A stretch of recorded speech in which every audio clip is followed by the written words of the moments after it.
Bom dia família. Mais um dia, muito bom. Estou muito feliz de estar aqui de novo, apesar de estar nervoso. É normal, né? Estar nervoso é normal, né? A gente vai continuar nas nossas mensagens desse mês, que está baseado em Salmo. Cada um está abordando um capítulo de Salmo, está explicando, está conversando sobre Salmos. Estou gostando bastante da mensagem, como a gente consegue tirar bastante coisa do livro de Salmo. É só música, oração, que a gente pensa assim, mas está sendo muito edificante para a gente. Eu estou gostando bastante. Eu lembro que o Washington trouxe algumas coisas relacionadas ao livro de Salmo, as características do livro. Eu vou trazer uma curiosidade para a gente hoje. Só para começar aqui, o livro de Salmo é o maior livro da Bíblia, né? Acho que todo mundo sabe. No capítulo 119 é o maior capítulo da Bíblia. O 118 é a metade da Bíblia. E o 117 é o menor capítulo da Bíblia. Então tem uma curiosidade aí sobre o livro de Salmo. Não vou falar nenhum dos três. Ainda bem que não é o 119, né? Não sai daqui só amanhã. Eu vou falar o 151. Não sei se alguém já conhece o 151. 51, desculpa. 151 nem tem, né? Você vê que eu estou nervoso, cara? Foi uma pegadinha.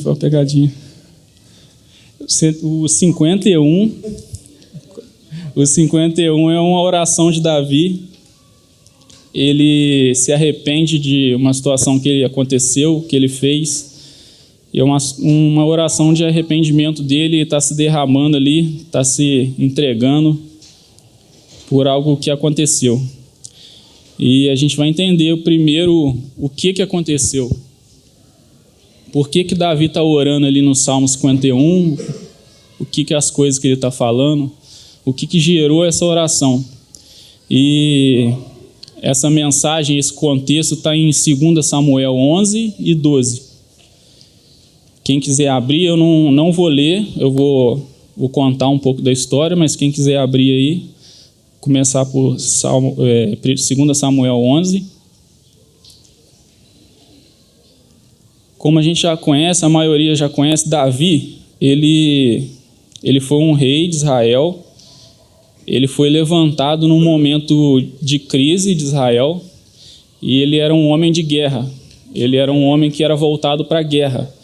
Ele era um rei e um general, né? Alguém que ia à frente da guerra e planejava a guerra. Só que essa fase da vida de Davi já está uma fase um pouco mais avançada. Davi já tinha ganhado várias guerras, ele já tinha ido em frente em várias guerras. E ele já tinha sido vitorioso muitas vezes. E aquilo passou a ser comum para ele. A vitória já estava comum. E ele se acostumou com a vitória durante esse período. E chegou um momento em que a nação de Israel entrou em guerra de novo contra os amonitas. E no início do capítulo 11 fala que nos tempos em que os reis iam para a guerra, Davi ficou no palácio. Então, nessa guerra contra os amonitas, Davi falou assim, não vou não. A gente ganha todas que eu vou, a gente ganha. Dessa vez eu não vou não. Vou ficar aqui, vou ficar no palácio e deixa que o exército se vira. Aí ele coloca o general dele, Joabe, para comandar a guerra e ele fica no palácio. A gente entende que, por Davi ser um homem de guerra, e ele não estava à frente do seu exército, o seu exército sentia falta dele também, Davi estava fugindo um pouco do que ele foi chamado para ser. Davi não era um governante, um político como o seu filho, Salomão. Então, Davi estava fugindo um pouco do que ele deveria fazer. E é nesse momento que Davi, no palácio, a cidade vazia, não tinha tantas coisas ali para ele fazer, e ele estava andando um dia no seu palácio, no terraço. Só para ter um contexto, a casa de Davi, o palácio de Davi, tinha aproximadamente 15 metros de altura. Um prédio aí com 7 ou 8 andares, mais ou menos, 7 andares. E ele estava no terraço do andar, olhando para a cidade e vendo ele passeando ali por cima do terraço. Foi quando ele olhou uma mulher lá de cima, que ela estava se lavando do período de menstruação. Tinha aquela prática naquela época, as mulheres iam para um local específico e se limpavam durante esse período, e ele viu essa mulher. E aí que Davi, fugindo do seu propósito, ele começa a pensar em outras coisas. E esse é o primeiro ponto onde Davi começa a se desviar. Ele começa a cobiçar a mulher do próximo. Ele começa a pensar e maquinar coisas dentro dele e querer aquilo que não era dele. Foi quando, num ato de soberba, de presunção, ele pede para os guardas chamarem essa mulher e levarem ela até o palácio. Por puro ego. Como que você chama alguma mulher dessa? E ele sabia que ela era casada, piorando ainda, era casada com um dos seus soldados, e ele sabia de tudo isso. E aí ele chama essa mulher, o nome dela é Betseba, ele se deita com ela, ele engravida ela, e agora, o que eu faço? Ele pergunta, e aí, como é que eu resolvo esse problema? Aí ele começa a ter ideias brilhantes, né? Para não falar outra coisa. Ela avisa que está grávida para ele, aí ele começa a planejar na mente dele, como que eu resolvo esse problema? O que eu tenho que fazer? Como que eu escondo isso que eu fiz? Eu sou o rei, eu não posso ser exposto, eu não posso perder o meu trono, o povo vai ficar com raiva de mim, então eu tenho que começar a mexer os pauzinhos, usar o poder que eu tenho para encobrir a minha falha, porque eu não quero ser exposto, eu não quero mostrar o que eu fiz. É aí que ele envia uma carta, um mensageiro, que chega essa carta até Joabe, e Davi pede para que Urias volte da guerra. E assim acontece, Urias volta da guerra, ele chega no palácio de Davi para conversar com Davi, e Davi fala que ele poderia ficar em casa por aquele período, que ele não precisar, que ele está muito cansado da guerra, né? Fica aqui com a sua esposa, vão ficar um pouquinho com a gente. Mas o que Davi estava pensando? Urias ia voltar para casa, ia ficar em casa com a sua mulher, ia deitar com ela, e o filho, quando nascer, é de Urias. Tudo resolvido. Acabou o assunto, resolvi o problema. Sou um articulador, né? Mas isso não acontece. Urias, quando volta, ele tem uma postura totalmente diferente de Davi. E é engraçado que o texto, sempre quando vai falar de Urias, ele fala Urias o Hitita. Por que está falando isso? Urias não era de nenhuma tribo de Israel, ele não era descendente de Abraão, ele a princípio não era judeu, então ele não tinha nenhuma obrigação de seguir as leis. Como ele era do exército, ele aceitou, não foi algo que foi imposto nele dependendo de uma descendência. Ele aceitou seguir aquele Deus. E Urias toma uma postura totalmente diferente de Davi. Urias fala para Davi, eu não sou digno de estar aqui, sendo que os meus irmãos estão na guerra. Então eu não vou para casa descansar sabendo que meus irmãos estão sofrendo na guerra, batalhando. Então ele amou o seu irmão, Urias. E também, naquela época, tinha o costume do homem não se deitar com a mulher no período de guerra. Então ele estava cumprindo uma lei e estava se colocando no lugar do seu irmão. Totalmente diferente de Davi. Davi também, não satisfeito, ele tenta embebedar Urias para eles perder a noção e ir lá, mas Urias não faz o que Davi queria. Aí chega no ponto que Davi tem que mudar o seu plano. Não aconteceu, não deu certo. Urias não deitou com Betseba. Aí Davi manda uma carta através do próprio Urias. Urias leva a carta para o campo de batalha. O próprio Urias leva a sua sentença de morte e entrega diretamente ao comandante Joabe. A carta dizia que Davi pediu para Joabe colocar Urias na frente de batalha, no pior local da batalha. Para quê? Para Urias morrer. Davi estava amando seu irmão? Estava amando seus soldados? Nem um pouco, né? E assim acontece.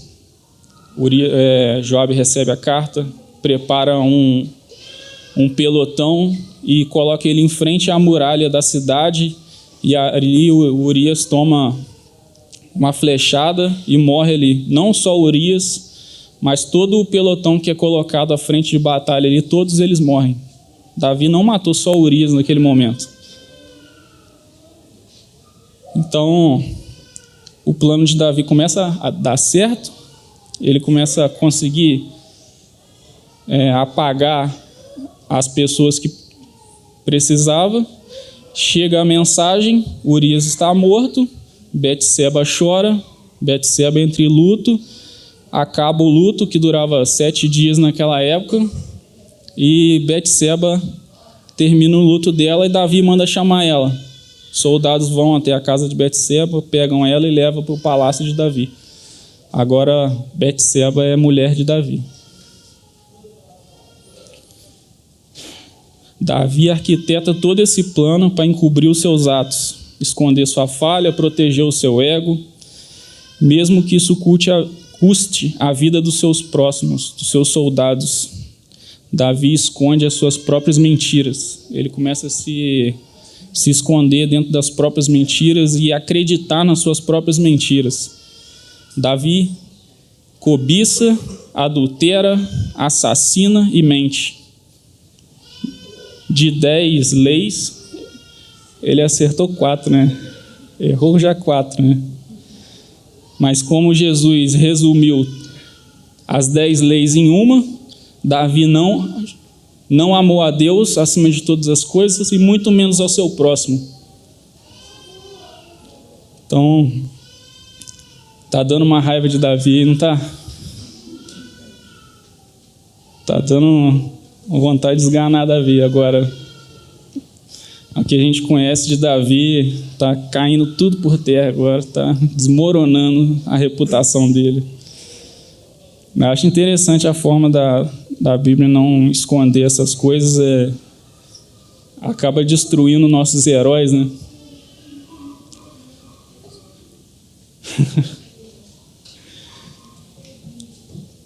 Então Davi, naquele momento, na sua posição mais relevante, ele acaba cometendo o seu pior falha. E creio que na mente de Davi ele pensou que estava tudo certo, ele já tinha resolvido tudo, que ninguém ia mais descobrir. Ele estava se escondendo de Deus na mente dele, ele estava achando que estava se escondendo, né? Estava tudo tranquilo. É aí que começa o capítulo 12 de 2 Samuel.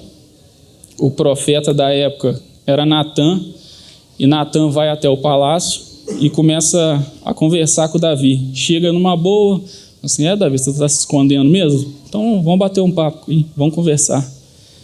Natã faz uma pegadinha com Davi, e ele começa a contar uma história para Davi. Ele fala: em uma cidade tinha um pobre e um rico. O rico tinha muitos bens, ele tinha muitas ovelhas, muitos bois, muitos carneiros e tinha tudo do bom.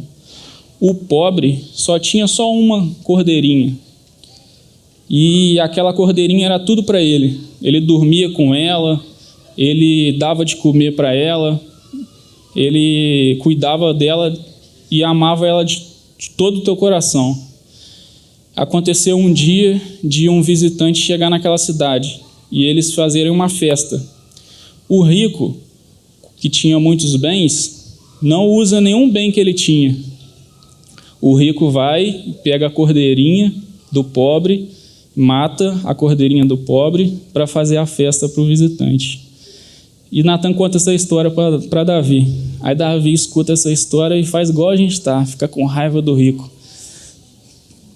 Esse rico aí merece a morte. Esse rico merece morrer. No mínimo, pagar 4 vezes mais o que ele tirou do pobre. Aí Natan vai e confronta ele. Ele fala: o homem rico é você, Davi. Você matou a cordeirinha. Você tomou tudo que Urias tinha. Aí Davi, a sua máscara cai, as suas proteções são destruídas. Ele está exposto agora. Não tem mais o que esconder. Não tem mais o que fazer. Davi se vê fraco, entregue ao erro. Uma situação interessante que, se você parar para pensar, nesse momento que Natan vai até Davi, quando a criança nasce. A criança de Betseba nasce, e é bem próximo do tempo em que Natan chega para falar com Davi. Então, no mínimo aí, Davi ficou escondendo isso durante 9 meses. No mínimo. 9 meses afastado de Deus, no mínimo. 9 meses distante. E a mente de Davi planejou isso tudo, ele maquinou isso tudo na sua mente. Só que agora ele está exposto. O que ele tem que fazer agora? Será que tem como ele dar mais algum jeitinho? Tem como ele encobrir de novo? Não tem como mais. Agora ele só tem como se entregar, se derramar e reconhecer o erro dele. Quando eu li esse capítulo 51, eu falei: caraca, eu estava em dúvida em relação a outros. Aí eu falei: por que eu vou falar esse capítulo, cara? Estava pensando comigo, eu falei: por que eu vou falar isso? O que essa mensagem está querendo falar? Eu estava pensando isso em casa, e num dia eu fui dar banho no meu filho, no Noah. Durante o banho eu tento brincar com ele lá. Não é uma situação chata de ficar gritando com ele, falar para ele obedecer. Eu tento fazer um negócio mais na zoeira ali com ele. E ele gosta de cantar, de falar, e ele começou a cantar uma música. Aí, se alguém souber, puder ajudar, aí ele começou a cantar: o sabão lava o meu rostinho, lava o meu pezinho, lava as minhas mãos. Mas Jesus, para me deixar limpinho, quer lavar meu coração. Quando o mal faz uma manchinha, eu sei muito bem quem pode me limpar. É Jesus, eu não escondo nada, tudo Ele pode apagar. Quando ele terminou de cantar isso, eu falei: caraca, é isso, é o Salmo 51. O sabão lava tudo. E no final fala assim: eu não escondo nada. Eu não escondo Esse é o segredo. O segredo não é o ser perfeito, não é o não ter mancha. É eu não esconder nada de quem tem um sabão. Aí isso estalou na minha cabeça. Eu falei: caraca, essa é a mensagem, cara. Aí eu falei: peguei o Noah, falei: isso aí. Falei: valeu a pena, né? Aí, depois de Davi se entregar e falar que ele mesmo errou, e ele aceita aquilo, Natan fala: o Senhor te perdoou. Davi é perdoado ali no momento, mas as consequências do pecado de Davi percorrem por toda a vida dele, até para os filhos dele depois. Ele tem uma situação familiar totalmente pesada em relação a isso. Não vou entrar nesse assunto, mas esse pecado de Davi acaba com a vida familiar dele depois. Davi agora se derrama, os seus olhos se abrem e ele percebe o quão perverso foi que ele fez. Davi era um menino que cuidava de ovelhas e que conheceu o Deus dos exércitos e ganhou batalhas por ele, e cresceu e virou rei. E agora, no seu pior momento, ele se achega a Deus, mas agora para conhecer o Deus do amor, o Deus da misericórdia, o Deus que purifica o nosso coração e com um sabão lava qualquer mancha. Davi agora conhece o Deus do amor.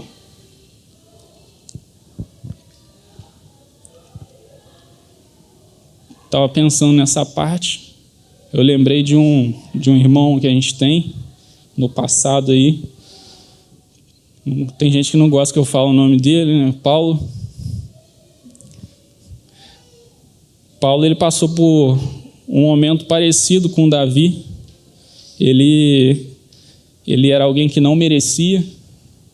Ele era alguém que fez coisas muito ruins, absurdas, mas esse Deus do amor confrontou ele também. Se achegou a ele. E nas cartas que ele deixou para a gente escrita, ele cita algumas coisas. Ele fala que ele era o pior dos pecadores. Ele era o pior. Ele não era digno de ser chamado apóstolo. Então ele se coloca numa situação vulnerável de fraqueza. Ele fala que na sua fraqueza é quando Deus consegue trabalhar, é quando ele se expõe, é quando ele se deixa aberto, ele se derrama, ele se abre, onde ele se achega a Deus sem máscaras, onde ele derruba todas as máscaras dele ali. E eu fiz uma comparação em relação à vida dos dois. Eu achei que tem esse paralelo entre a vida dos dois e que a gente pode aprender muito com esse momento dos dois, como eles lidaram após com essas situações. Você pode estar perguntando agora, você até agora não leu o Salmo 51, você até agora não falou nada sobre o Salmo. Eu queria deixar esse Salmo mesmo mais para o final, como se fosse uma oração. É uma oração, é a oração de Davi, mas pode ser a nossa oração também.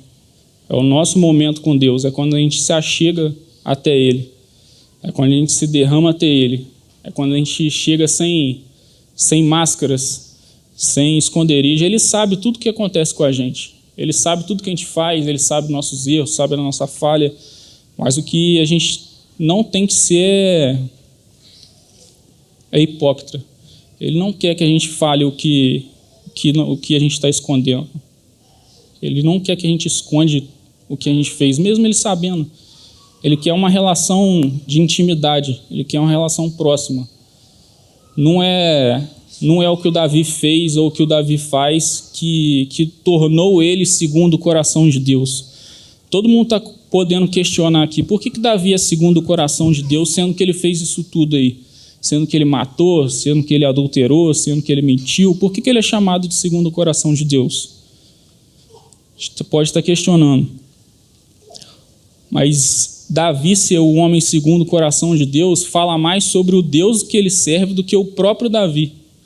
Fala mais sobre o Deus que ele se achega, o Deus que ele não se esconde mais do que o próprio Davi. Se você pensar dessa forma, Davi não é digno de ser chamado segundo o coração de Deus, assim como nós também não somos dignos. E é por isso que a gente se baseia, nisso que a gente se baseia. Davi não é segundo o coração de Deus pelo que ele fez, é pelo que o Deus que ele se aproxima, é o Deus que ele tem intimidade. E é nisso que eu creio, é nisso que eu acredito, que a gente vai cometer falhas, a gente vai se desviar, vai ter momentos muito difíceis na nossa vida, mas é não se esconder. Não fique com medo do seu ego ser machucado. Não fique com medo de você ser fraco. Não fique com medo de ser exposto. Não fique com medo de sua posição deixar você planejar coisas. Eu tenho poder, eu posso esconder isso. Eu tenho meios de solucionar esse caso. Não faça isso, não. Vai piorar muito, vai piorar muito. Se entregue, que para ser exposto, seja exposto, mas não deixa esses pensamentos tomarem a nossa mente. Eu acho que essa é a mensagem que Davi deixou para a gente. No erro dele, a gente pode aprender com isso. E agora eu queria chamar vocês para ler e orar Salmo 51. Que a gente possa fazer desse salmo na nossa oração. Vou começar o primeiro versículo. Por causa do teu amor, ó Deus, tem misericórdia de mim. Por causa da tua grande compaixão, apaga os meus pecados. Purifica-me de todas as minhas maldades. Lava-me do meu pecado, pois eu conheço bem os meus erros, e o meu pecado está sempre diante de mim. Contra ti eu pequei, somente contra ti, e fiz o que detestas. Tu tens razão quando me julgas, e estás certo quando me condenas. De fato, tenho sido mau desde que nasci. Tenho sido pecador desde o dia em que fui concebido. O que tu queres é o coração sincero. Enche o meu coração com a tua sabedoria. Tira de mim todo o meu pecado e ficarei limpo. Lava-me e ficarei mais branco do que a neve. Faz-me ouvir outra vez o som de alegria e de felicidade, e ainda tenhas me esmagado e me quebrado, eu serei feliz de novo. Não olhes para os meus pecados e apaga todas as minhas maldades. Ó Deus, cria em mim um coração puro e dai-me uma vontade nova e firme. Não me expulses da tua presença, nem tire de mim o teu Santo Espírito. Dai-me novamente a alegria da tua salvação e conserve em mim o teu desejo de ser obediente. Então ensinarei aos desobedientes as tuas leis, e eles voltarão a ti, ó Deus, meu Salvador. Livra-me da morte, e com alegria anunciarei a tua salvação. Ó Deus, põe as palavras certas na minha boca, e eu te louvarei. Tu não queres que eu te ofereça sacrifícios. Tu não gosta de animais. Sejam queimados em ofertas a ti. Ó Deus, o meu sacrifício é um espírito humilde. Tu não rejeitarás um coração humilde e arrependido.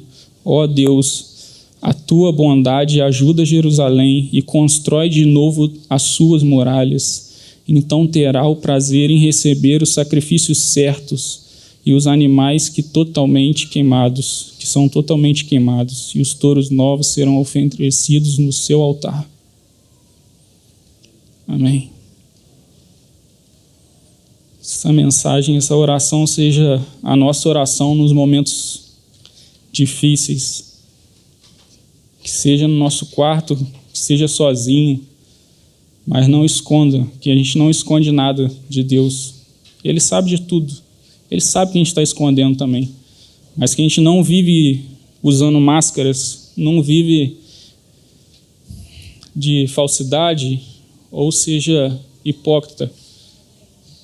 Isso não impede de Deus se achegar a gente. O erro não nos separa de Deus dessa forma. Ele pode lavar todos os nossos erros. É só a gente se achegar a Ele. Amém? Ele tem o sabão. Uma criança entendeu isso. Ele tem o sabão. Ele pode nos limpar de qualquer coisa. Isso aí. Obrigado por estar aqui. Obrigado por todo mundo vir aqui em comunhão, estar juntos. E essa mensagem que eu queria deixar. Bom domingo para todos, um bom almoço em família. Chama o seu irmão para almoçar contigo aí. Muito bom. Aí, quem quiser ir para a casa do Pum, muito bom, tá? Tá todo mundo convidado para ir para a casa do Washington. Verdade, cozinha bem mesmo. Obrigado a todos aí. Valeu.